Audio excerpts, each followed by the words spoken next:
Thomas! It's up for grabs now! Magic ball from Bergkamp to Patrick Vieira! Oh, would you believe it? Oh, right, what a way to get it! Fabulous solo goal by Thierry Henry. Champions.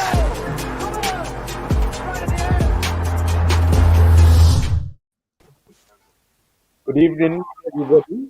A very, very warm welcome to the Arsenal Lounge. We've got a special show, as always, best show on Monday night with my fellow lounger Lev, Moh, and Tom. How are you doing, Lev? I'm good, man. Just looking forward to getting back to talking about football. We've got a game in a couple of days. Not much else. I've kind of switched off from it for a while after the disappointment of the transfer window. So we'll see what comes today. But loving the curtains in commemoration of Afcon Lounge. Love it. Whatever. Tom, how are you, man? You good? Yeah, good man. Yourself? Yeah, I'm all right. Not bad. How you been? Okay? Everything good? Yeah, no, I'm bored without football. 18 days without Arsenal is disgusting. Like, it's just horrible. It's good in a way. There's no disappointment. Yeah, no but stress. when your 9 to 5 job is Arsenal, it's a struggle. Hey, hold on, 8 to 5. You're up from 8. You're doing the show for me. I suppose, yeah. It's 8 to 5. Yeah, with this, I guess it's 8 to 9, really. So Yeah. It's a long time talking about Not Arsenal. getting paid enough for this song. Mo, how about you? You good?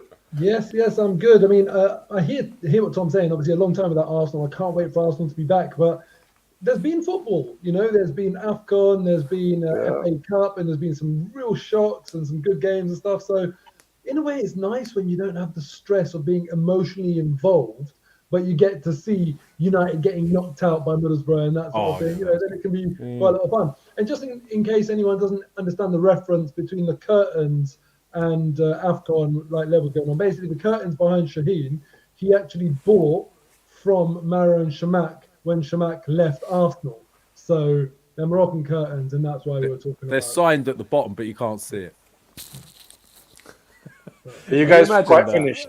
Is it done? Let's bash time. Is it finished now? Can we move on and talk about Arsenal? Yeah? We're done? Mo? Anything else, Tom? No, I just This is think your last chance. It's a cool story. I'd love to have curtains from my childhood idol in my house, but Ian Wright hasn't been sending any curtains recently. So Yeah, well, who's your curtains. It's either the curtains or a board or something. What's that, Mo? who's your childhood hero? Who's your childhood icon that you'd love to buy second-hand curtains from? Let us know in the chats, who would you want your curtains from? Yeah, I mean, Dennis Bergkamp comes pretty close to... He'd have some nice curtains, wouldn't he? Yeah, you wouldn't be able to take him on a plane. That's the only thing. True. Yeah, true. But they would be very slick, very high quality. Yeah, they just take a long time to arrive from Amsterdam.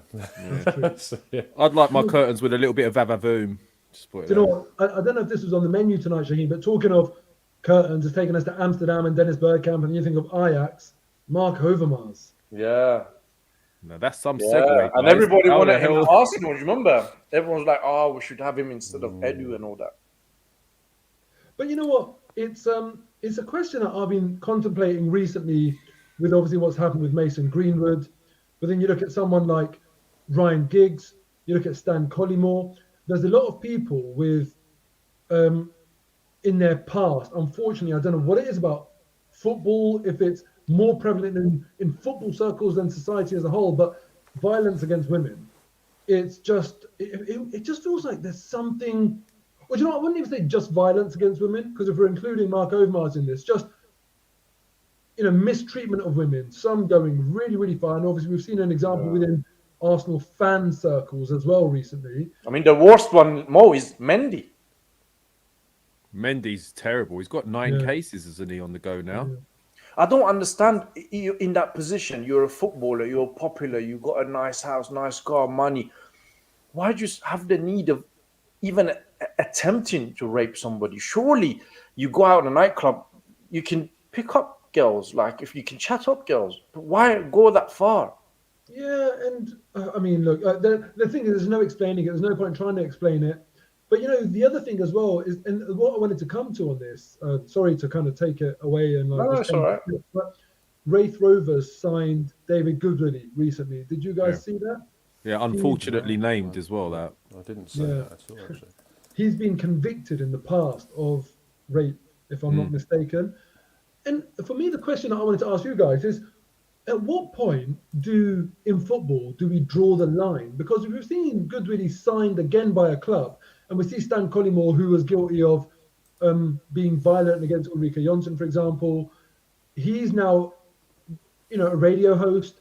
Goodwillie's being signed again. Ryan Giggs, he works in football, and he's been guilty of some disgusting crimes against women. Is there a line that we draw? And I kind of think to myself, with Mason Greenwood, we all seem to be kind of like saying, oh, he's not welcome back. But do you think that's the end of his career? Is the line drawn there? Where does it get drawn, if at all, ever? And where should it get drawn? Well, the line should be same as everybody else, in my book. The same line that is for everyone should be same for footballers. There shouldn't be any different line for them, if you like. But I struggle to understand all of this. That why do you have the need of doing all that? And let's be fair. If you put the community of the footballers, the percentage of the guys who are actually committing these acts is very, very small. So it's not a reflection of all footballers. It's maybe you can count them with both fingers. But I don't understand the need for it. And the line for me, Mo, it should be same as everybody else. Do you think it's because, sorry guys, but do you think it's because of who they are and their egos? And let's be honest, historically, these guys have gotten away with it before. And there was this stigma of women that chased footballers around and wanted to be wags and all of this. And there was a lot of incidents back in the day that always got brushed under the carpet. Do you think some of these lads, like your Greenwoods of this world, think because they're Mason Greenwood or because they're footballers, they'll get away with it? Or they can get away with treating people like this because they feel like maybe she's with him because he is a footballer? Well, it's interesting because Mason Greenwood trains with, I don't know my chains on, He's really uncomfortable with this situation as well. Look, Mason Greenwood trains with Ronaldo every day, right? And Ronaldo has got a civil case ongoing against him. And it seems like with football, if the line gets drawn, it depends on your value, on your talent, on the money involved. And we started from Mark Overmars because I'd say what Mark Overmars has done, does the line get drawn there? Is he now cancelled? You'd say maybe not. It's messages, which still aren't acceptable, but perhaps there's a way back for him. With Mason Greenwood, you'd say perhaps if he is found guilty, because they have to go through their process and all that sort of stuff. And it's important to say that purely because lawyers always turn around and say you shouldn't prejudice the case and that sort of thing. But with him, if he's found guilty, is there a way back? With Goodwillie, clearly there was a way back, even though he got found guilty. I kind of feel like there needs to be a bit more consistency across the board in football to know how to deal with this sort of stuff. And I'd love for football to draw a really, really hard line and say we're going to be a role model to society rather than lagging behind and letting people get away with stuff. Well, I predict Mason Green was going to get away with it. You heard it here. So let's see what happens with that. Any thoughts, Tom? I think that, look, footballers are... We started off this conversation by Mo asking me who was my icon growing up. And that's the thing, is that footballers are role models for youngsters. And I mean, for us, even when we think back to when we were kids and looking at the players that we grew up watching, and it's weird how prevalent and regular these kind of stories are coming out of late as well. And it's the same with kind of racism in football as well. Like, we used to talk about kind of the Kick It Out campaign and the trying to tackle racism in football. And yet I feel as if anything, the number of racist incidents has actually increased in the last, I don't really want to put a number on it, but it just feels like it's increased. Or we're becoming more aware of it, maybe because of the access through social media as well.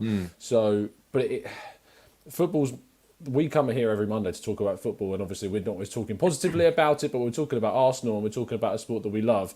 And it's horrible that so many of these negative stories are so associated with the sport that we love to talk about, and that I have as a job every single day. And it's not great at all. But I think it's worthy to speak about honestly and critically when the times arrive. And I think we've done that pretty well. Speaking of which, I saw a tweet that Lev did this morning. Have you seen? Alan Sugar's post. Have you seen Alan Sugar? Yeah. Alan Sugar? Yeah. Is his first name Alan, right? Yeah. Yeah. Sir, Yeah. You see, Sir, this my Lord that Sugar, can't be right, man. He's the Surely first to there is- pipe up during That- during I during was that surprised, campaign. man. Like, whoa. During that campaign with Corbyn and Johnson, there was a lot of smear tactics, and he was one of the first and always up there prominent to try and point out anything anti-Semitic. And listen, any type of racism is disgusting, right? I've got Jewish friends, and I love them. They're great. They're great guys, and it's not about your race or your faith and your beliefs and all of that. But don't be calling out anti-Semitism on one hand and then posting something that's far, far worse. Yeah, Like they're far both worse. forms of racism, aren't they? And Yeah. what his tweet is I don't think there's any debate. It's really racist. It's bang out of order. Yeah, his anti-Semitism quotes were more based around people sort of questioning Israel's policies. And then they use that to shut you down and say anti-Semitism, which is not the same thing, right? However, what he did with this tweet was so racist. I just don't know how he gets away with it. It's weird. Like, it is annoying when you see something as blatant as that. Well, why hasn't he had any repercussions? How's he got away with that? How is he brought himself on tweeting that? Surely Because somebody he's in in his the place clip. would know. Have you seen it, Tom? Yeah, I saw those tweet. Yeah, I think that first of all, I do think anti-Semitism and race. I think there isn't racism and anti-Semitism like the Jewish race. Like if you are anti-Semitic, is that not a form of racism in itself? It's just racism. That's all it is. The Yeah, thing it's is, racism. there's a lot of people that try and be very, very specific about the word racism. So Right. Judaism is a religion, not a race, so therefore it can't No. be racist. And people say that about Islamophobia and stuff. And they try and almost suggest that, because it's not racism, it's not that bad. But as far as I'm concerned, it's like it's the sibling of racism, or it's the cousin of racism. It's so close to it. Why would you want to do that anyway? It's very, very offensive, very, very It's wrong. very misguided. But Can you? Wow, can this you try show that, please? started Can you deep, do it on right? camera?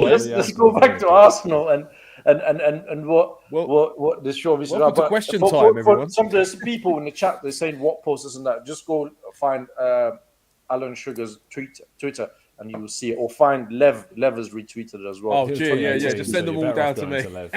Yeah, and then you'll see what this is about. Moving on. Well, congrats to Senegal, though. Say again? Congrats to Senegal. Yeah. Congrats, Senegal, Commiserations Senegal, for winning the Afcon. I watched the game. It was not the greatest of games, but they came through at the end. And A lot of finals are like that. and they won. And obviously, heartbreak for one of our own El Neni in the game. I thought he had a decent tournament, Mohamed El Neni. Oh, But did last anyone week, see the this Man time- United? You know, wait, very quickly, Shaheen, as well. Do you know the Man United game that Mo mentioned earlier on that they got knocked out by Middlesbrough? That was brilliant. Did anyone see the tweet someone put out where the chap that came back from cancer, I can't remember his name, the one that actually scored the penalty, they put a heat map for his return, and the heat map was just a penalty spot because that's all he did the whole game. He just put the goal in. It was amazing. But anyway, that's it. That's what. Yeah. So going back to last week, this time we were coming towards the end of transfer window, and we were talking about the transfer window, and everybody said what you hope or what you wanted to happen, and obviously all of us said, well, me and Tom were in a corner that nothing is going to happen. Lev was of an opinion that surely something must happen. They can't. It's impossible for them not to sign somebody, and Mo was very optimistic or hopeful that something Mo will was happen. praying. Yeah, that something will happen. I was And, right. Huh? Yeah, we got Trusty. Yeah. Oh, yeah, hold on. We did sign. What are you on about? Oh, we signed someone. So you two well, were wrong. exactly. So what's Yeah. your point, Shaheen? No, Yeah, we did. We I hold signed my you. hands up. I'm so sorry. Now we can, you can. we told you. This is your opportunity to say thank you to Edu. We Who told we you. signed, Lev? And also, I think a big "I told you so" to you, Tom. I think, Yeah, sure. Yeah, I am. I feel really embarrassed right now.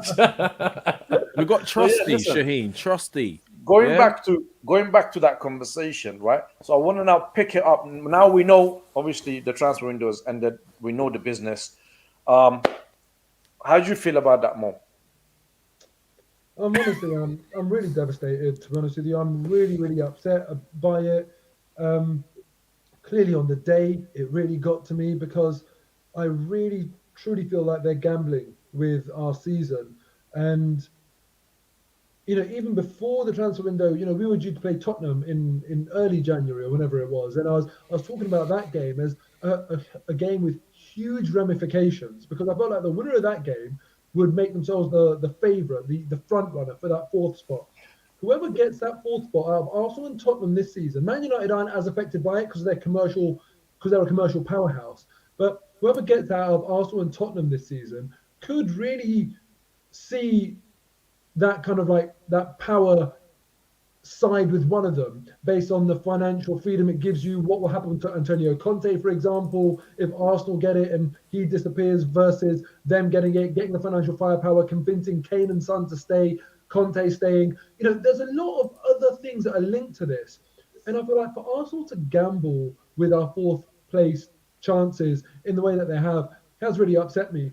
But on the other hand, now I've come to terms with it. It is what it is. And I feel like all we can do now is get behind the team, really, really pray that we don't get hit with COVID or injuries or suspensions or anything unlucky like that. Even other teams getting COVID and bunching up our games where we're more likely to get injuries. There's a lot of things that can happen this season. And I'm really, really hoping that, these guys, Edu, Vinay, Mikel Arteta, all of them, even if they don't deserve that luck, even if maybe long run, it might be better to get more competent, better custodians who will manage our squad better, manage the transfer windows better. I can't wish in the short term anything negative for Arsenal for the long-term game. Some people can. Some fans find it easy to say, if we lose this game, it will be better because then Emery will go or Arteta will go or Wenger will go. And they talk about that. And I can never, ever do that.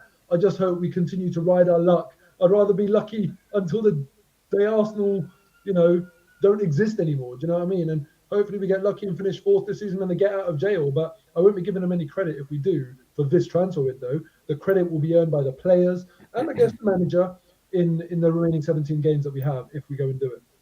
Okay, Lev, what about you? Just your thoughts on the business that was not done.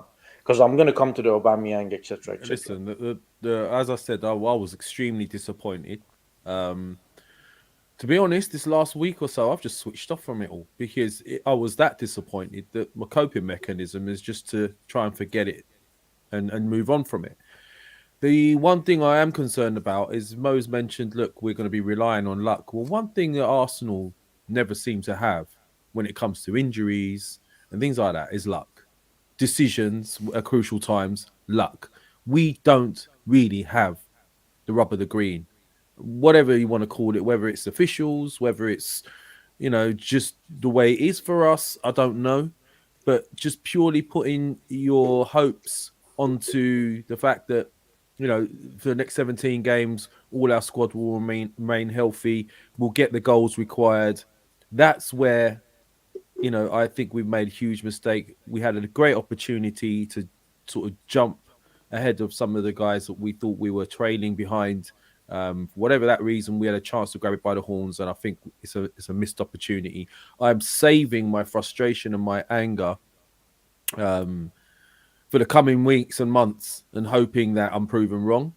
But I don't know. We are basically threadbare. Okay, I'm more or less in a similar boat as you guys, and I'm also very disappointed with the lack of transfers. I just think. I have no problem with the players who've left. That's fine. No problem, right? But the idea that you let go of that number of players and that there is no substitute, there is nobody coming in, and you've got a very, very thin squad now, it's a massive, massive risk. What concerns me, and I said this last time as well, what really, really, it frightens me actually, it doesn't concern me, is the fact that none of Edu, Vinay or Arteta feel any heat or any pressure whatsoever from the owners or from anybody that they can take such massive risks, because no other manager or director of football or managing director in any other club, right, will take such risk unless they are so sure of their jobs. And we used to complain about Arsene Wenger having too much authority, too much power, and it seems to me that we've repeated the same thing with Mikel Arteta again, and it seems like every time he has a little falling out with somebody or he doesn't like something about a player, the easiest option is, right, you're frozen out, you're off, off you go. We're quite happy to write off your transfer value. If anything, just leave, just go train on your own, and out you go. So that's my thoughts on that, and I'm going to come back to this player Shaheen, situation. very quickly. I mean, the thing that stood out for me most, the comment that stood out for me most, was on our show last week. Mo really eloquently put it: if you're not going to add, then why take away? That was it's stuck in my head for a long time. Now I get we had Deadwood to get rid of. I'm totally with that. But if you're not going to add, keep some that will benefit you. Ainsley Maitland-Niles would have benefited us. If you're not getting any goals, would it really have killed us to keep Aubameyang until the end of the season, just in case?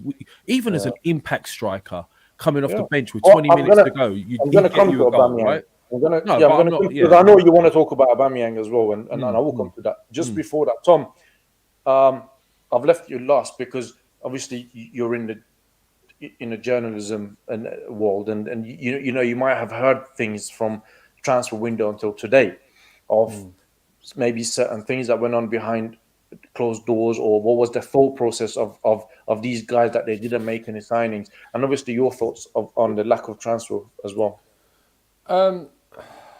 On deadline day, I was very frustrated. I mean, the day after deadline day, I was very frustrated. In fact, I wrote a piece which was the 15 players that moved during the January window that we missed out on.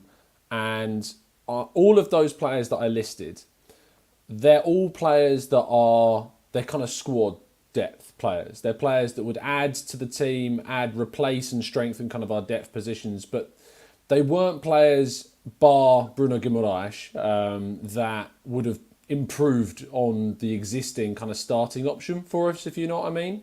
Yeah. And I suppose in the week of reflection since that deadline day, I do look back and from kind of looking at it from the most positive angle I can, is that at least we didn't do the classic Arsenal thing of panicking. At least we didn't panic buy. At least we didn't Andre Santos it. At least we didn't go and just, throw a load of money at someone or pay, say, Isaac's release clause. Because I don't think Isaac is worth £75 million, personally. I think he's around half of that figure. If that. Yeah. I think you're looking at a £40 million player, and I mean, he scored 4 goals. I don't think he even started for Sociedad at the weekend. I think he's out of form, out of touch at the moment. So I'm happy that we didn't panic and we didn't do something silly. And it might be that what we do during this window allows us to do something that we wouldn't have been able to do had we have done something silly in the summer. And I know that that's a horrible kind of perception of looking at it from the point of that we want us to succeed now. We want us to give ourselves the best chance of getting into the Champions League, and I do. And if we'd have been able to go out and say buy Jonathan David for 50 million, or go out and buy a DCL for 50 million, I would have said, yeah, great. Or an Isaac for 40 million, great. But I am, in reflection, pleased that we didn't do anything stupid. And I know that some people might say, well, not buying anyone was stupid. But I do think that not panicking and breaking away from some of the previous mistakes. I mean, Shaheen, I sent you an article before we came live that shows that we didn't send me one. Sorry, mate. It was just, it just happened. 1.029 billion Let me just euros. read that 1 second. So Arsenal basically money spent 1.029 billion euros. Money earned 446 million. So we've got a deficit of 583 million pounds. I don't think that includes 56 million pounds we spent on Aubameyang, or the 45 million we're going to write off again on Lacazette. It doesn't include the wages we spent on Willian or Cedric or players like this either. But that's the figures since 2012. I just want to say, you guys are talking my language right now. Give me more. They're the figures since 2012. Accountant porn. I think that was, you know, I know that we had the whole we spend, you spend thing, which Mel, I know you'll know about very well, and I used that in a piece today that's coming out early in the morning, because it feels a long time since we used slogans like we spend, you spend, because Arsenal have spent. Arsenal have spent a ridiculous amount of money, and with the third highest spending in the Premier League since 2012. Only Liverpool and Man City have spent more than us, and it's been about who we've spent that money on that's been the issue. We've improved the squad. We've added to the squad is the right word, not improved. We've added to the squads over the last 9 years, but we've not spent that wisely. And so when I look back on that and I compare those years from 2012 to say 2020, which was kind of the start of the turning point with Gabriel and Partey, but still some errors with Willian and Runnison, etc. And then I look at 2021 and I see the 6 signings that we made. I don't feel like I'm going to include those 6 signings in, say, 5 years' time when I look back at mistakes in spending. I'm happy with those 6 signings. I think they'll go on to, you know, what's the right words? Make do on the investment that we put in them. So I am looking back at January and going, well, at least we didn't revert to type with Arsenal. And actually, you know, we're moving in a more positive direction, even if we didn't, say, bring in the player that we could rightfully argue we needed. Can I just... Tom, go on. Thanks, Lev. I just want to say, like, you know, Tom, you made the point that we didn't just waste money and we weren't stupid, even though you made the point that some people might say it was stupid to not sign anyone. I'd say that this is not your typical fan getting angry because club don't spend money. You know, this is not that sort of spend some money, very like lack of depth, annoying thing that fans do. This is about me saying, stupid would have been to go and pay Isaac's release clause. I understand that. I'm glad Arsenal didn't do that. But I don't think it's stupid that we didn't add anyone. The stupid thing was that in spite of not adding people, we still got let go of so many people. So for me, it's reckless versus stupid. And had we kept the players and not signed anyone, I would have been like a little bit frustrated. We haven't pushed on. That's what Man United haven't done. That's what West Ham haven't done. That's what Chelsea haven't done. You know, Tottenham, they added a couple of players, but no one really significant. So you can say all of our rivals for that top 4 spot, they haven't really done much that would make them the standout favourites for that 4th spot. They also did nothing stupid in terms of paying the odds, but they didn't do anything reckless in terms of stripping their squad bare. So I think Man United did a bit, didn't they? Pardon? They've got a big squad, though, haven't they? They have got a big squad, but I think Man United let go. I mean, I would keep going, Mo, but I feel like Man United were a team that had a bit of a weird window. Yeah, they let go of Van der Beek. But the point is, they haven't got themselves down to the point where they're now threadbare. You know, I asked the question, I always ask this question, who is Arsenal's second choice centre-back pairing? You know, if the first 2 are out. We've got Rob Holding and that's 2 threadbare. So this is my issue. I don't mind. I like the fact that Arsenal weren't stupid. I don't mind them not wasting the money, but you shouldn't have been reckless with it.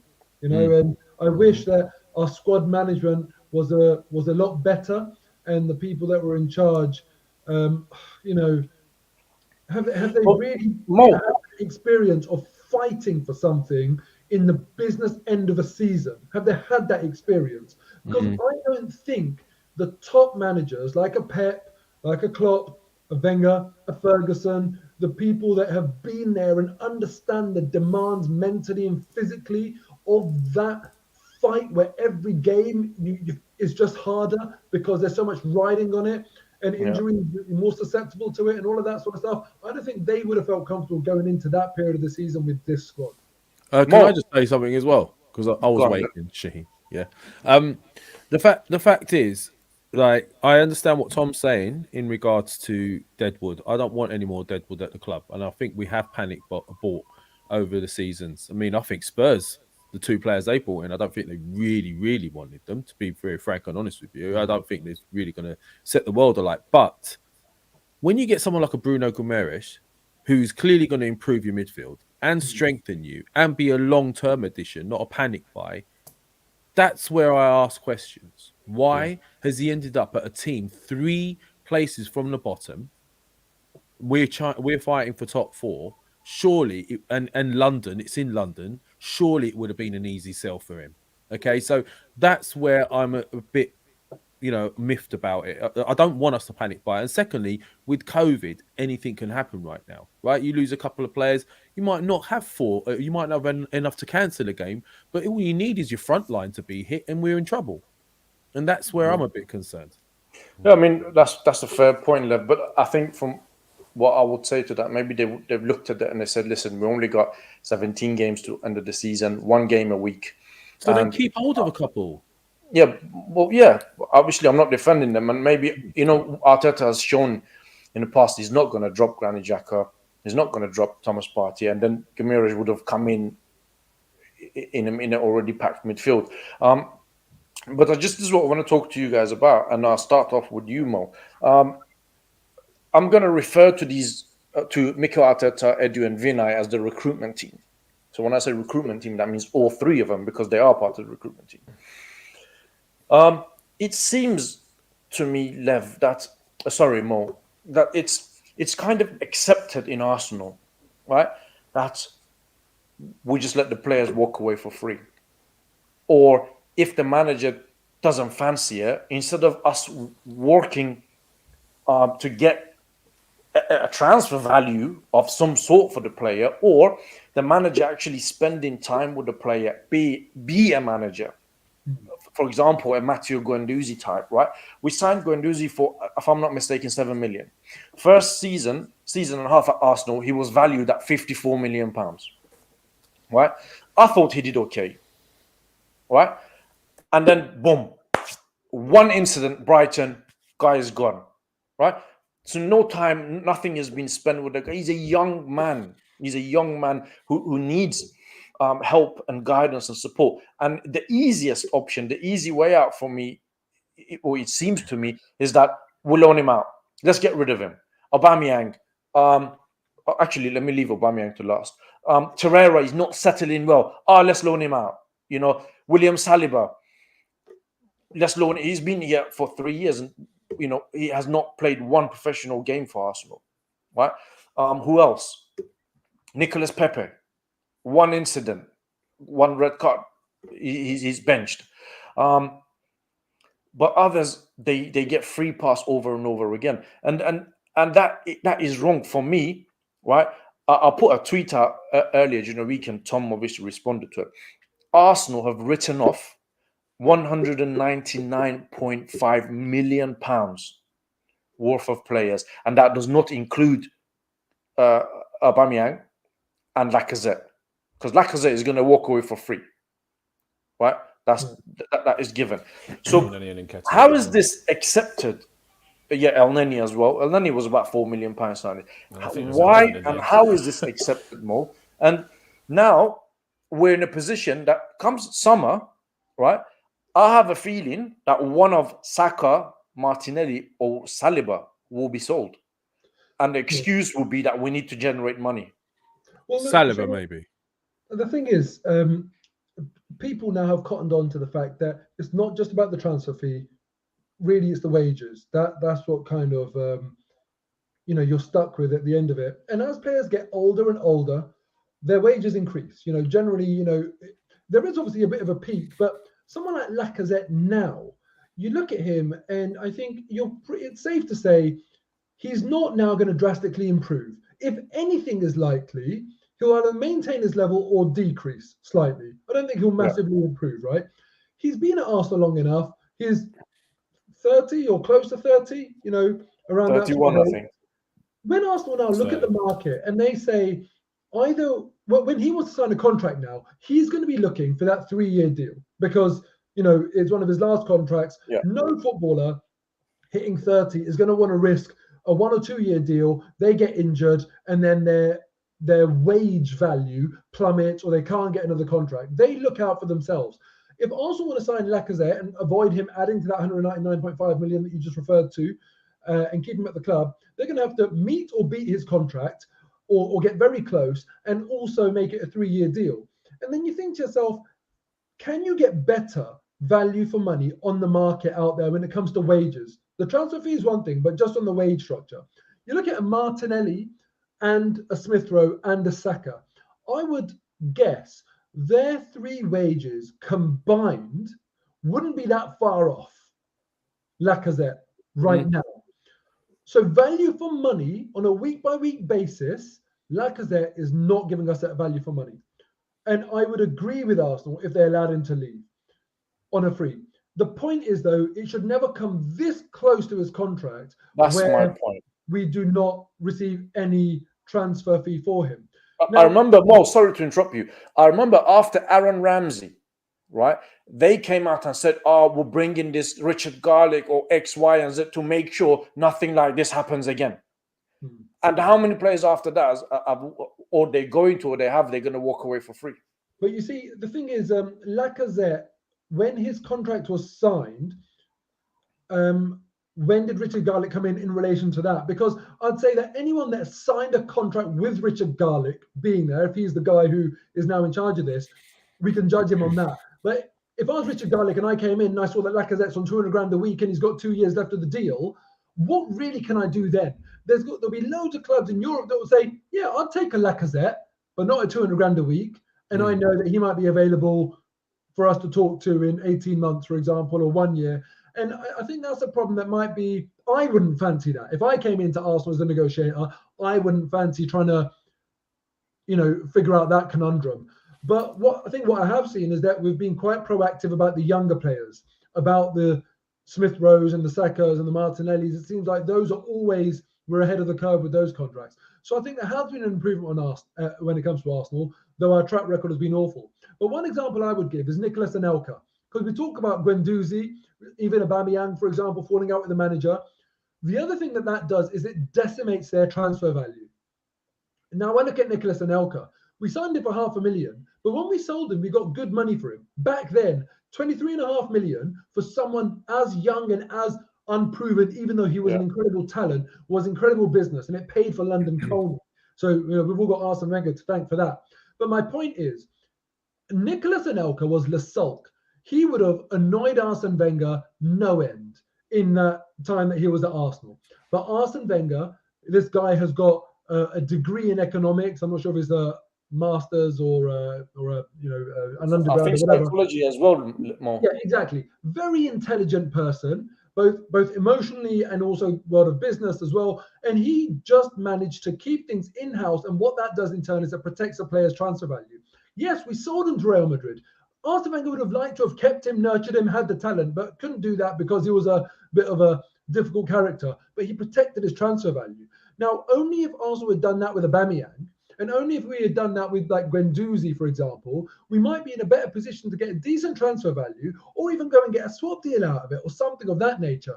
And this is where I feel like the current crop, the team, as you call it, the management team, as you call it, or the recruitment team, they need to do a better job of keeping things in-house, protecting transfer values. So a time like this, we can, instead of letting Aubameyang go on a free, go out there and say, Real Madrid or whoever the hell it might be, even Barcelona, whoever the hell it might be, Aubameyang's a little bit homesick, or he give a smokescreen reason. Aubameyang, his head has been turned, he wants to move to Spain, blah, blah, blah. Do you have any players that we could talk about, rather than decimating their value? That is my massive issue with Arsenal at the moment. And you're spot on. Lev, following up from what Mo said, the conundrum of Pierre-Emerick Aubameyang, right? Today, I've seen a lot of pictures that the guy has actually got a tattoo in his arm of Arsenal, he in an Arsenal shirt with his kids and everything. I didn't know that. And his comment that said, I didn't want to cause trouble, I was fine, my only problem was Mikel Arteta. What do you make of that, one? Two, how do you think that reflects on Arsenal and Mikel Arteta? Because that's not the first time something has happened. As I said earlier, it seems when there is an issue with a player, the easiest option is you're frozen out and unsold. Well, firstly, very quickly to touch on what Mo was just saying with regards to, the era when Wenger was around, and they get the likes of Anelka very, very cheap, very early on, like Vieiras of this world and all that. We were known for being able to get players and then sell them on and make huge profit. And that Wenger was revered for that, for time. One of the problems we've had is maybe the types of players we've been getting haven't been good enough to be able to sell on later on. I don't think anyone wanted the Wood of Deadwood we've had. But moving on to what you're saying with regards to Aubameyang, this raises the question in my head as to, are we getting rid of players because they have issues, like, you know, they're not the right type of people that we want in the club, or they haven't got the right attitude? At what point do we start saying it's a player issue, or is it a manager issue? And the reason I say this is because the one thing we do know about Arteta is he's inexperienced. This is his first management role. It's not the same as being a coach. You coach, you deal with the day-to-day stuff on, you know, on the training ground, and you deal with players. Yes, you do, but you don't deal with the nitty-gritty, which the manager then pulls you aside and has to maybe put an arm around one player or get tough with another. Is this a situation where maybe he hasn't got enough in the armory to be able to adapt to different types of personalities and players, and because of his ego, maybe he just says, get out if you're not listening to me, and maybe he has to refine that? Are we victims of that? Is that what's going on with Aubameyang? Is that what he's hinting at? I'm not quite sure, but it does raise questions when you start looking at the list. That you can argue about deadwood, but I wouldn't call Torreira deadwood and Guendouzi deadwood, and I wouldn't have called Saliba deadwood. There was question marks about their attitudes, but this is where I keep coming back to the same question: is it the players' attitudes? Did we just really not go for the right type of people, the right type of fit characters, or is this coming back to Arteta at maybe not having the refined skills to be able to manage different characters? Yeah. Let me just read out this super chat from Perry. Thank you, Perry, for your support always. I see you always in the chat and in Twitter as well. Thank you for your support and your super chat. Lacazette has never scored 20 goals or more for Arsenal in his fifth season, and he's on £200,000 a week. We shouldn't offer him a new contract. I don't think Arsenal will offer him a new contract now. Tom, have you heard anything that is like behind the scene kind of thing about on Aubameyang? Because the way this whole thing unfolded, right, and we all discussed this last week as well, it seems that whatever the issue is way more than him turning up late a couple of times or going away, coming back late. It was that major, or the fallout was such a fallout that there was no way back for him. So since they stripped him of the captaincy, he never played for Arsenal, and my understanding is, and correct me if I'm wrong, is Arsenal are paying some of his salary until end of the season. So we're actually paying some of his salary. That I mean, 7 million. 7 million, right? To end of the season. So we're paying 7 million to Barcelona, right? And we're just saying, listen, just take this guy. This is so bad, and we're going to pay you 7 million as well. Just take this guy. We don't want him around. What can it be? Because the guy clearly loves Arsenal. If he's got a tattoo of Arsenal on his hand, right, him in an Arsenal shirt, right, that means he's got love for the club, and he's had a good time here. You know, he's won Golden Boot, he's won the FA Cup. Fans love him. I'm puzzled, man.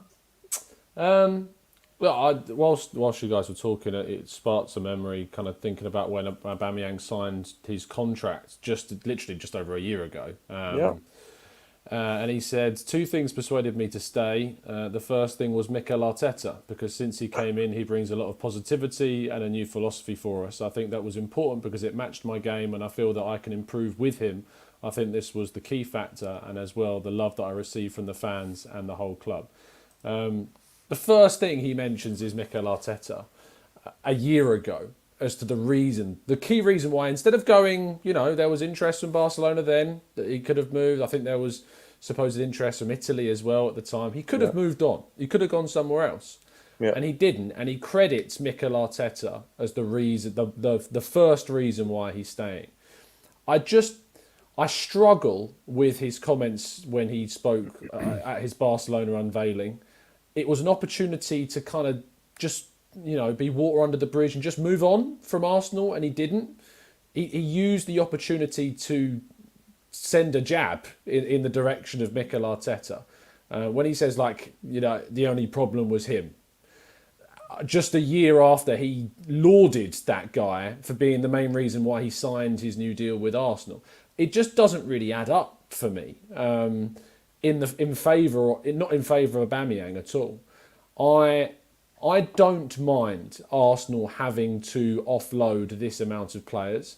I think that, as we've already discussed, with that 1 billion euros that we've spent on players, we've made a lot of errors.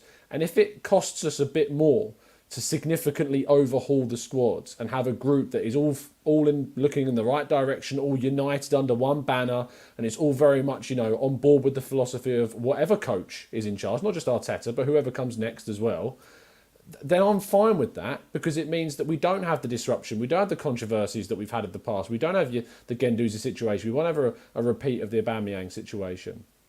And if we do start having those things again, then yes, we can absolutely look at the coach. If we start having issues with Gabriel Magalhaes or with Nuno Tavares or with Martin Ødegaard, players that have signed under this regime of Edu and Arteta, then absolutely we can start having a conversation about things. Like the Willian situation, I think was a learning curve for the club. And I think that Willian spoke about it on that podcast he did with Rio Ferdinand. He realised very quickly that this wasn't for him. I think the club realised very quickly that it wasn't for them either. And that's why they came to a mutual agreement to terminate his contract in 2021. I'm fine with the way that things have gone down with the players we've moved on. Yes, sure, I'd like to have got a bit more money for those players. And I think you referenced the Aaron Ramsey thing. The Aaron Ramsey thing did happen immediately before the pandemic hit as well. So to try and sell these players on huge wages to, let's face it, the continent, because Premier League sides aren't going to be going for these players, which are only the real clubs that can afford those similar types of wages.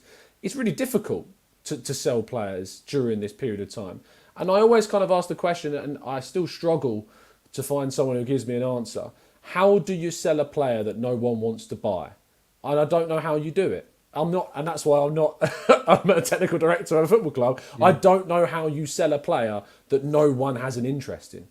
Barcelona only took Aubameyang if we paid those wages. Sorry, Tom, that's what I was referring back to. Is you've hit the nail on the head, Tom. That's what I was saying before. We were talking about all the players that we've been letting sort of leave for free, but a lot of those players, I don't think anyone wanted them.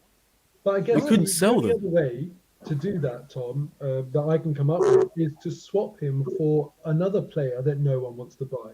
So, But do we want that player? Probably not. No, but let's say Luka Jovic, for example. At Real Madrid, not doing anything, 12 league appearances all season. Benzema's on the form of his life. Vinicius is playing brilliantly. He's not getting a look in that team. Real Madrid might look at that and say, all right, fine. I'd rather look at something like that. And sometimes just a change of scenery, just change of location can reinvigorate both players. So Aubameyang going over there. In fact, I think Real Madrid rather than Barcelona was his actual dream. He told his granddad or something that he'll play for them. Yeah. And I just kind of feel like maybe exploring some avenues like that could perhaps have been something interesting. It doesn't even need to be striker. We need a midfielder. Surely there's a midfielder out there. If we rack our brains, we can kind of think of someone that's not getting enough game time. It's hard, though, isn't it? It is hard. I just don't think you will find someone. I just think, when you say the player that nobody wants to buy, right? I'd rather get 4, 5, 6, 7 million pounds for a player. How? When no one will pay that? No one's going to pay. I'm sure somebody. Would you pay 5 million for Mustafi when we let him go? Would you pay 5 million for Socrates? No. Would you have paid 25 million for him when he? Would you pay 34 million for Mustafi? We couldn't even get rid of Xhaka in the window for less than for more than 12. Roma were only willing to pay like 9 million quid for Xhaka. I mean, look, for all of his failings, he's worth more than that. We can be as satirical as we like about Granit Xhaka, and you can dislike him for his errors. 20 mil. I'm sorry. But I would have been saying it's 20 mil or nothing. He's 20 mil or you can't have him. He's under contract. We had the option to Oddly enough, Tom, Granit Xhaka is also on the verge of walking away for free because he's got, a year left now? Because they did 1 year extension. Didn't he, last summer. So he'll have 2, I think he got 2 to 3, I think he has 2 years left in the summer. Does he? I think he has 2 years left. Saliba, though, you brought up Saliba. The Saliba one's just kind of like an enigma, isn't it, really? It's such a... He's now, sorry to interrupt you, Tom, but he's now in a position where they've got to make a decision on him this summer. They absolutely do, yeah. So Well, they his either team's need to just sell gone him. into second, Shaheen, and he's been named in the French best 11, right? Yeah. So Yeah, what I mean, are we doing? he's got 2 years left on his contract. So they either need to sell him Yeah. now this summer, right? Which I think they will probably do, I or don't.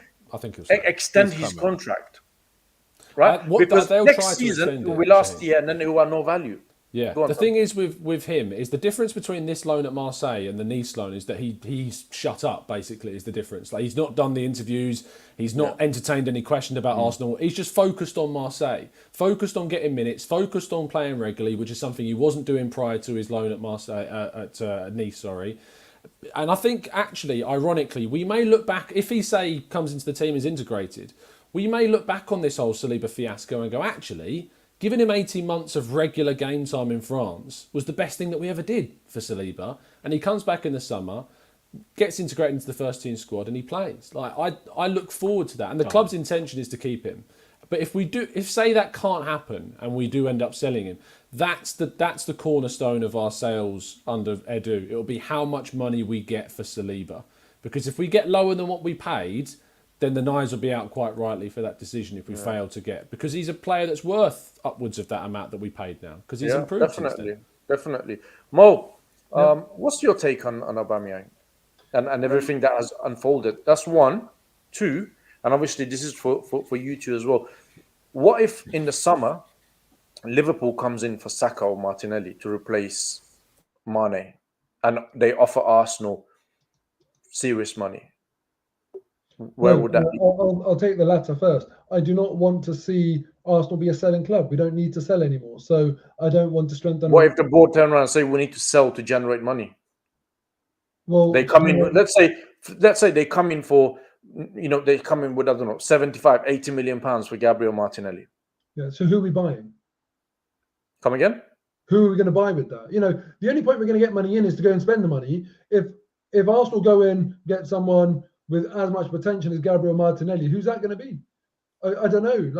I don't think we'll be able to. I want to have one of the best prospects in European football in Gabriel Martinelli rather than 75 quid in the bank.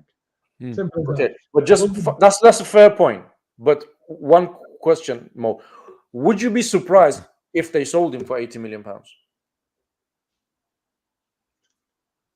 Would I be surprised? I think yeah, I would. I think I would because. Well, that was a reluctant yes. Yeah, because you never know with the Cronkies, right? And they don't have much ambition, and I kind of feel like it's very hard to tell with them. But I think they would just keep him because I don't think we need to sell. Like, not spending is one thing, but he's a fantastic prospect, and I kind of feel like the ceiling, his ceiling is so high. And going back to the Aubameyang question, I was a bit disappointed with him. I felt like it was very disingenuous the way he covered it in his press conference.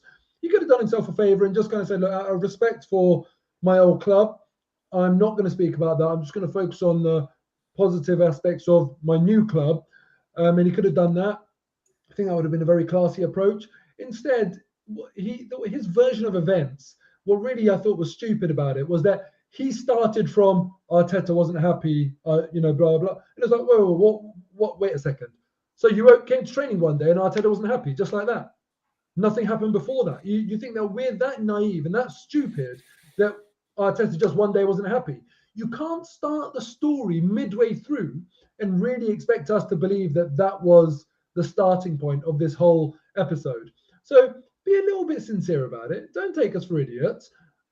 At least speak about the fact that you don't have to go into detail, but you could have at least said, look, yeah, I made some mistakes, or I did, I acted in a way that Mikel Arteta didn't like, and as a result of that, he wasn't happy. But don't make it sound like this was all Arteta who just one day wasn't happy. That, I think, is an insult to our intelligence as fans. But, I can understand Aubameyang not wanting to say that, not wanting to implicate himself in a press conference at his new club and have to make that admission that, yeah, I could have acted in ways that would have kept Arteta happy, but unfortunately wasn't happy with me. I can understand him not wanting to say that, then don't say anything at all. And this is where I felt like he let himself down. Yeah. We've got quite a few number of people watching, so please, guys, hit the like button. It really help us. If you're liking the content, please hit the like. Subscribe to Arsenal Lounge if you're new. Subscribe to the Gooner Talk TV. Tom does daily shows, and subscribe to Mo as well. Mo Hader channel. You can hear Mo talk about games and after game reactions. We send a fan cam to Mo's channel as well, and obviously you can hear Mo's thoughts on games as well. And I just want to put this to people on the chat, and if you're watching this on a replay, write for us in the comments as well. Would you be surprised if, for example, Liverpool comes in for £80 million for Martinelli and Arsenal sell him? So let us know in the chat and on the comments. We've got a game in 3 days' time. Yeah. Lev, Wolves away. We were supposed to discuss this, but this conversation dragged on so much, and it's a very interesting We've covered conversation. everything. Politics, world problems. Yeah, we did. What's your thoughts on the Wolves game? Firstly, I'd like to ask you a question, Shaheen. Why do you live in negative land? And that's coming from Neil Salisman. Yeah, you're always living. You're living in negative land, bro. No, man. What the club has done for me to positive. So we're selling off Martinelli. Everything is negative. These are all talking points, man. No, we're not selling Martinelli, by the way. I'm just letting you know that. I don't think that's going to happen. I think we're going to this is the best bunch of youngsters we've had in a long, long time, and we're going to add to that and build the team. Yeah, we're going to build around it. You clip it. Destroy you, Lev. Double action, clip it. I don't care. But with regards to the game, it'll be nice to see us playing again. What we're going to get, I don't know. This is really crazy because with everything that's happening in the transfer window, usually this game would be like, oh, we've got Wolves coming up. It wouldn't, we'd be hoping for a result. But now there's an added pressure on Arsenal based on this transfer window, in my opinion.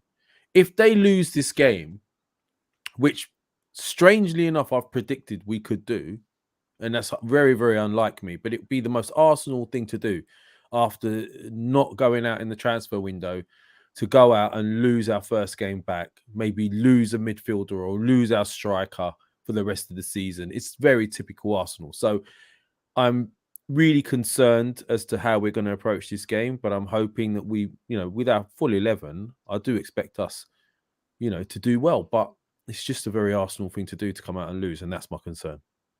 Tom? Yeah, no, I think Lev's pretty spot on there. It would be very Arsenal of us to go. Yeah, I'm confident, as always, optimistic. I think that we'll have everyone, maybe bar Tomiyasu, available, although there is hope that he hopefully will be fit, but there's a lot of question marks. Apparently someone spotted him in the warm weather training camp doing some light exercises. I can't confirm whether that's the case. I haven't seen that. I had that confirmed, but the idea was for him to be, returning in and around this game. If it's not this one, it should definitely be Brentford. I think that everyone that played in that City game and that City performance, bar Tommy, should be there. And so really, we've got the ability and the capabilities to really go at Wolves. We've had a lot of time off. Wolves played this weekend against Norwich, badly, by the way. We've been hailing Wolves all season, but they were bad against Norwich, really quite poor. And I mean, they started pretty much their first strength team. Only Raul Jimenez and Jose Sarr, the keeper, were on the bench from their usual 11. So, and Norwich were the better side and deserved to go through. So I think that any pressure that was on Wolves is completely diminished now, and the pressure is certainly going to be on Arsenal to win this, and we can't really afford not to, because if they win it, they go above us in the table, and they've played the same amount of games of us as well. So that would reflect them having the better portion of the season than us after that, if they beat us after that game. So we need to make sure we come away and put ourselves 5 points clear, I think it would be, of them, and push on towards it. I mean, we've got them again in just over a week's time as well, because of the rescheduled game. So getting a big win over them would knock their confidence, and it would psychologically be a big boost going into the next one. And to be honest, we've got some really winnable games coming up. So if we can get some momentum, when those rescheduled fixtures against Spurs and Chelsea and Liverpool come up, we'll go into those games with, sure, Liverpool is going to be really tough, and Chelsea as well. We're not going to expect to win those games. But at least if we can go into those with some kind of form and momentum, we can have a bit of belief and, expect a little bit of maybe the Man City flair that we saw. And you never know, you can come out a result. But every game of these last 17 fixtures is a cup final now for us. Every single one of them is a cup final, and we can't afford to not win. I agree. Mo, what about you? What's your thoughts on the game? Listen, if we, after that transfer window, Arsenal are lucky that there's been a long enough gap for people to just kind of calm down and the sting of that disappointment to be removed from the forefront of our minds. But I think if we do have a couple of negative results back to back, that will return. And that transfer window conversation will be at the forefront again for a lot of Arsenal fans, and it could get quite toxic. I'm hoping that we avoid that. And away from home, it's going to be tough. Obviously, with Wolves, they're playing really well now with the new manager. They have weakened their team with the sale of Adama Traore. For me, he's actually one player. He's one of my favourite players to watch in the entire league, because it's not that he's the best. Don't get me wrong. Obviously, he's not a Kevin De Bruyne, but he is just ridiculous. He's the sort of player that, it's like, he's like a novelty player in a way, oiling up his arms and just the way he gets past people and stuff. Him like intent maximum. He does that, Lev. He oils up his arms, yeah? Yeah, he does. So you can't It's catch like him. watching. It's also like watching an NFL player play football. That's what it is. So I love watching him. I'm actually disappointed I can't see him in the flesh, because he's the sort of player I would like to see live, but I'm relieved for our fullbacks that they're not going to have to struggle with him. I hope, with the fact that they're slightly weakened as a result of not having him, we get a result, but I'm nervous. I have to be honest, I'm really nervous. And the thing is, how deflated and disappointed we felt as fans by not adding anyone and seeing all these players leave. I wonder whether that would have had an impact on the current crop of players as well. Because no matter what we feel, we aren't the ones who are going to struggle more because of that. We're just there watching.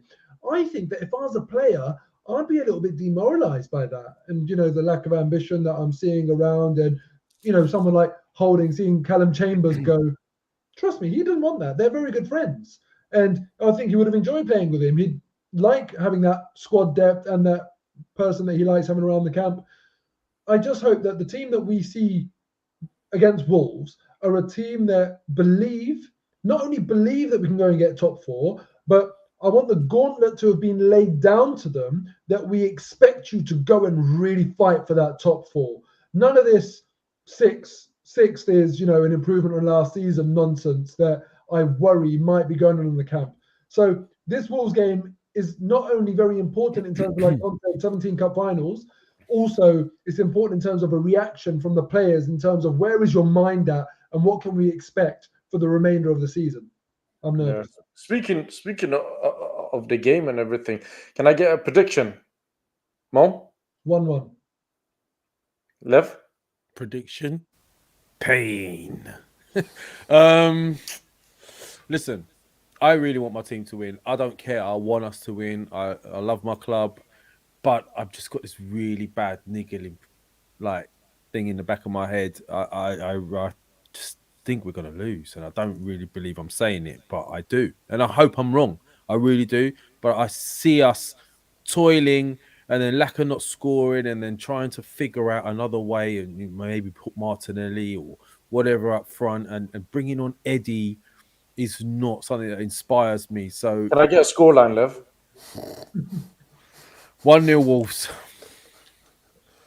Now, had I said that, right, everybody in the comments... but it's unusual for me. It's unusual for me. Ask everyone in the chat. It's unusual for me. It's the first time I've ever predicted. Why don't you give us your predictions in the chat as well, and obviously in the comments if you... Shaheen, can I just say, right, this is why we need to keep scores of this and do a predictions league, because if people criticize you for being negative, but you sit at the top of that table, well, then you can just say, look, ultimately, the most accurate. It's not about negative. It's not about positive. It's about accuracy. All right, you want to do it for the last 17? Had we kept the scores, I probably would be in front now. Because I was in front. I'd done 2 in a row. All right, so you're right, Mo. I'll think of something. Maybe we can do something for the rest of the season. Do you know that board you have in your room? Why don't you stick the scores chart on there? Yeah, well, I don't have that anymore, do I? All Tom, right. Replace your card. Me and Lev will work something out. 17 games. Yeah. Oh, you can always trust an account. Mo's got a spreadsheet. Mo's all over this. All right, so is there a forfeit for the guy that ends up bottom? We'll think of one.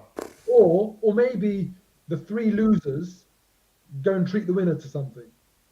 Either we can do I like a lose that. or forfeit, I like that. or win a benefit. Yeah, I enjoy people buying me stuff. So yeah, go on. It's different now. So what? Lev said 1-0 Wolves.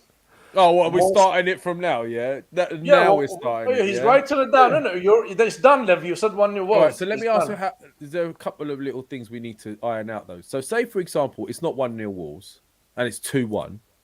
get a You point guys for a have all result. said, well, Arsenal were going to win. I still get that, surely. If that happens. No. It's 3 points for the correct score, 1 point for the correct result. Yeah. Oh, That's spot on. Yeah. Yeah. What That about is you, it. Tom? What's the score prediction for you? 3-1 Arsenal. What? 3-1. Who's going to score those 3 goals, Tom?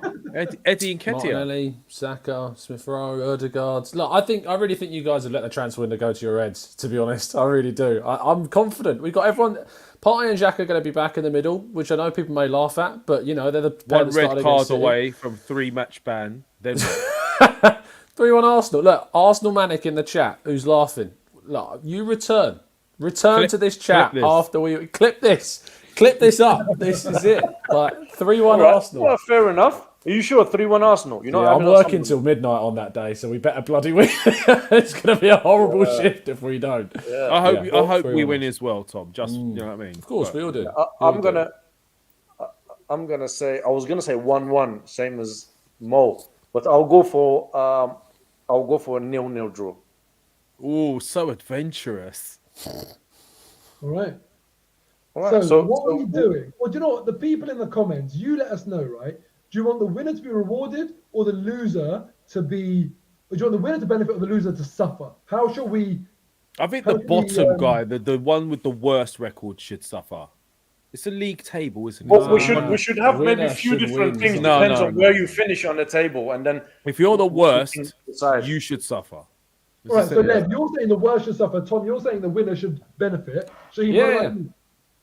I think we should have 2 or 3 different things. So if you finish No, I first, don't. obviously nothing. If you finish second, so and so. If you finish third, so and What's so. If this, you the finish Olympics? fourth, you're No. effed, really. No, the way it works is the one that's at the bottom. Well, listen, get it. we'll figure something out, and we'll do it because we've been going for about an hour and 10 minutes now. I'm just conscious of that, and I just want to round this off by just Shaheen can asking sing the something. Iranian national anthem if he's bottom. No? Racism. Racism? Shame on you, Lev. Oh my god. No, I'm just joking. Listen, I just want to round this show up by asking you guys.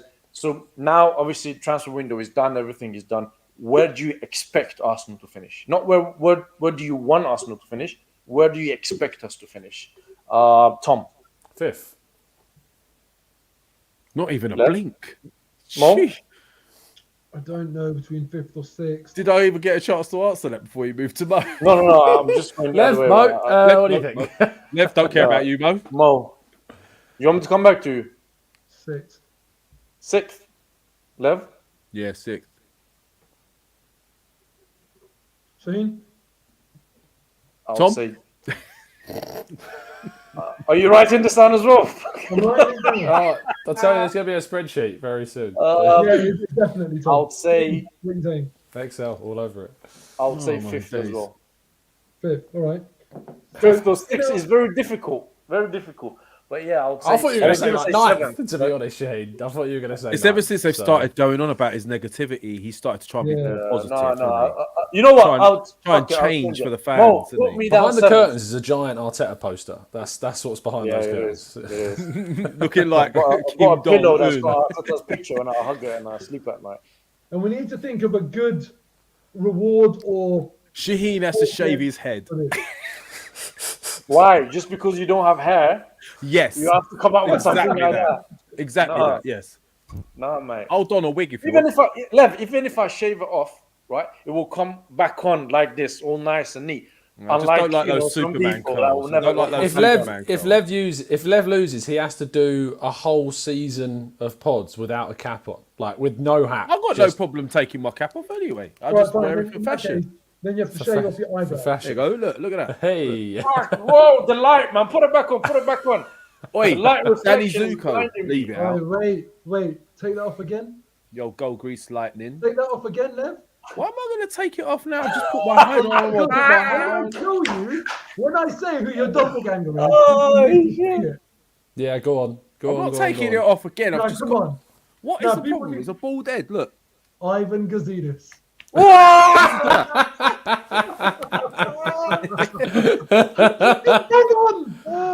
Gazidis. That is bang on. Wait, that's the forfeit. If Shaheen ends up less than me, right? If he gets the worst, he shaves his head. If I lose, I have to wear a wig. No, like Shaheen no, did. man, I'm not. No, I'm not agreeing with this shit. No. By the way, I just remembered.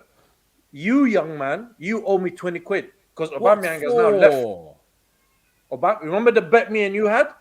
I think these guys were on as well. You said Aubameyang will score more than 15 goals. Yeah, well, he can't score now. He's been sold. There was no whatever, caveat. man. No. He said you owe me 20 quid. Oh my days!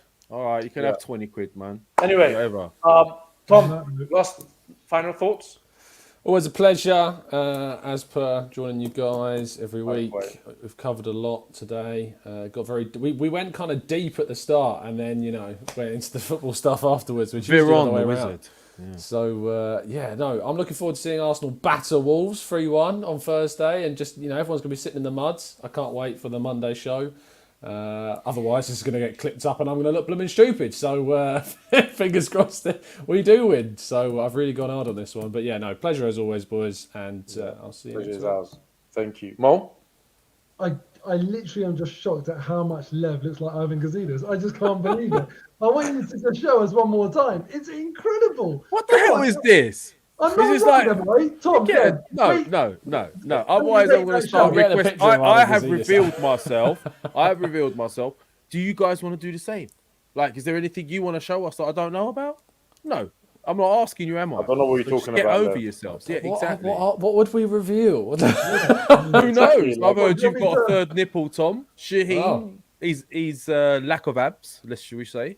Do you want me to stand up and turn around? That's hardly a standout feature, is it? Lack of abs. Lack of abs is a standout feature for me, mate. I'll tell you that right now. You can do better than that, man. You can do better than that coming back at us, man. Coming back at you. I expect a lot more. Just get on from with you, it, bro. Grease Lightning. Can we just move on with it now? No. I expect more from you, man. You can do better than that. Oh, my God. It's Mo, systematic. your final thoughts? Listen, let's just go and beat Wolves, man. I really, really want a positive end to the season. And the fact of the matter is now, they say, when the going gets tough, the tough get going. The going's going to get tough. It's that business end. Every single game, a lot of pressure, an awful lot of scrutiny. And let's see who stands up. My worry with this very young team has always been, are they going to be robust enough mentally to deal with those pressures at the business end of the season? These last 17 games are going to tell us that. When teams are churning out wins week on week, and that pressure, it builds, and some people fold. And generally, it's the youngsters that fold, and we've got a very young team. Hopefully, they can... are we bringing stuff up now, Shaheen? Okay, let me bring this one up then. I heard Shaheen, Danny Zuko got a 32cm schlong, the negative beast. There you go. Bro, what's wrong with this? Sorry. Sorry. No. What's wrong with you looking like Mark Strong? I'm just saying, if you want to bring things up, then I'll bring things up too. No, Mark Strong's alright. It's not like the guy is cussing you, Lev. The guy is a good actor, man. I know he is. But I wanted to bring something up too, so I did. Jeez. All right. But touchy today, Lev, isn't it? No, not at all, man. I'm not. The look of appreciation on Mo's face when he saw a picture of Mark Strong. Who's Mark Strong? Gazidis is a better shout. I think Gazidis, do not mark me as a Gazidis, mate. Come on now. So what? You don't want Mark Strong is not good. Gazidis is not I didn't good. say Mark Strong's not good. What would you like to be referred to as, Lev? Since you're the one who started this one up. He's a good actor, Mark Strong. He's good. So why are you having a fit when I put it on? A fit? Yeah, look, I'm going to put something on as well. Oh, look, Shaheen, that's so cute. You're trying to have me up online. That's really good, man. No, I'm not, man. Move on, bro. Just move on. Next week's Arsenal Lounge will be hosted by Just Tom and Mo. Yeah. Yeah, look, he's a gooner as well. I know. Danny Zuko's a gooner as well. Fousey tube, someone put in the chat. That's quite good. Just like, let me live kid. Lev, your final thoughts? Yes! All right, my final thoughts is, good. guys, whenever you're not sure, boldly go where no man has gone before. That's it. Good. That's my final thoughts. It's good enough for Star Trek, good enough for me. on that lovely note, I just want to thank everybody who watched us on Arsenal Lounge and obviously on Moh's channel, because it was a stream through both channels. Don't forget to subscribe. Don't forget to comment. Tell us your thoughts on where do you expect Arsenal to finish and your prediction for the Wolves game. And hopefully Arsenal will win and will put a smile on our face. Maybe me and Lev will do it after game reaction. I ain't talking to you no more, man. Just can we just finish now? Okay, but, do you want to do the business so we can run? Do I want to do the business? Guys, let's hope in 3 days' time that we've got a decent result. Do you know what I mean? Like we win this game and we come back quick. You guys in the chat, we love you, loungers, all bit of banter. We love all of this stuff. So just keep supporting us. If you haven't smashed the likes, please do so. If you haven't subscribed, why not? We got shows coming up this week, Sheen. We got one on Wednesday. Yeah, Wednesday, maybe after game reaction, and then obviously back again Monday. And then Sheen on Fridays will be doing a new podcast, Curtains of Africa, and we'll be coming to you soon. And that's about it, really. So you deserve everything that you get. Are you going to try and put something up now? Are you? Can we just? No, I'm not saying nothing. Guys, look, let's make it fair. We all get something here. Kimby, you've got Chubby Laporte. I've been called this before. When I was on with you, Izzy, everyone was like, "That's a fat Eric Laporte." That's hilarious. Look at Arsenal Manic. There you go. I look better than Mark Strong, actually. No homo. Then we've got Danny Zuko, who I need to Google. Then we've got Mark Strong and Mo. And if you think, Mo's got away with it. Is there anything for Mo? Anything for Mo? Who's that guy? Next comment is Mo. I've got one for Mo. I have got one for Mo. Wait, before we go, can I have one for Mo? I've just got Anton Ferdinand, for God's sake. Oh my God. Anton Ferdinand? That's what No, he is not Anton Ferdinand. He is not. I've just thought about it. Right, there's an actor. If anyone here watches Man Like Mobeen, has anyone seen that? Yeah. Yeah? There's cast. Let's have a look at the cast. What's the guy's name? The one with the beard. Skinny lad with a beard. That is hilarious. Do you know who I mean? No, who's the skinny guy with a beard in Man Like Mobeen? Anyone know his name? Let us know. Tez Ilias. Is it Tez Ilias? Yeah, that's it. You look like Tez Ilias. Hakim Ziyech. Tez Ilias. Who is Tez Ilias? I don't Right. What do you mean don't get it? He's Asian and he's got a beard. Is that not enough? You know what? We're gonna carry this on off show now. Yeah. We're just gonna sit down and Google. This is so charming. We've got people watching, yeah? Yeah, it's thank definitely you guys Tez Ilias. for joining in. Have a wonderful evening, and then hopefully we'll see you next week Monday. Bruno Fernandes.